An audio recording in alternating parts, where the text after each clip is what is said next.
പാകിസ്ഥാനേക്കാളും വലിപ്പമുണ്ട് ഉത്തർപ്രദേശ് എന്ന സംസ്ഥാനത്ത്. ഇന്ത്യയിൽ ഏറ്റവും കൂടുതൽ MP-മാരുള്ളത് ഉത്തർപ്രദേശിലാണ്.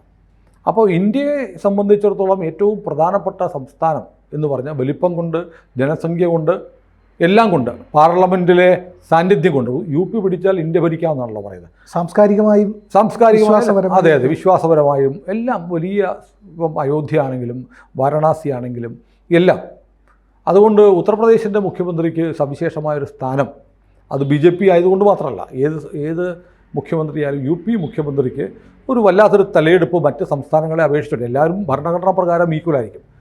പക്ഷേ ഉത്തർപ്രദേശ് മുഖ്യമന്ത്രിയായി യോഗി ആദിത്യനാഥ് വരുന്ന വലിയ റെക്കോർഡിട്ടുള്ള ഒന്നാമത്തെ റെക്കോർഡെന്ന് പറയുന്നത് തുടർച്ചയായി അദ്ദേഹം 10 വർഷം ഭരിച്ചു. UPയിൽ ഒരു സർക്കാരും 5 വർഷം പൂർത്തിയാക്കിയിട്ടില്ല. അവിടെയാണ് തുടർച്ചയായി യോഗി 10 വർഷം പൂർത്തിയാക്കുന്നത്. രണ്ടാമത്തത് അദ്ദേഹം ഒരു സന്യാസിയാണ്. സന്യാസിയായി സജീവ രാഷ്ട്രീയത്തിലേക്ക് വന്ന ഒരു സംസ്ഥാനത്തിൻ്റെ ഭരണത്തലവനാകുന്നത് നമ്മുടെ രാജ്യത്തിൻ്റെ ചരിത്രത്തിൽ ആദ്യമാണ്. മൂന്നാമത് അദ്ദേഹം അക്രമ സംഭവങ്ങളോട്, ഗുണ്ടകളോട്, അധോലോകത്തോട് വിട്ടുവീഴ്ചയില്ലാതെ പെരുമാറുന്നു എന്നാണ്. അദ്ദേഹത്തിൻ്റെ പോലീസ് UPയിൽ യോഗി വന്നതിന് ശേഷം തീവ്രവാദികളെ കൈകാര്യം ചെയ്യുന്ന രീതി അറിയണം. കേസുകളിലെ പ്രതിയാണെങ്കിൽ, ഇപ്പോൾ ബലാത്സംഗ കേസ്, പോക്സോ കേസിലേക്ക് പ്രതികളെ പിടിച്ചാൽ ഉറപ്പാണ് അവൻ്റെ കാലിൽ വെടിയുണ്ട കയറിയിരിക്കും.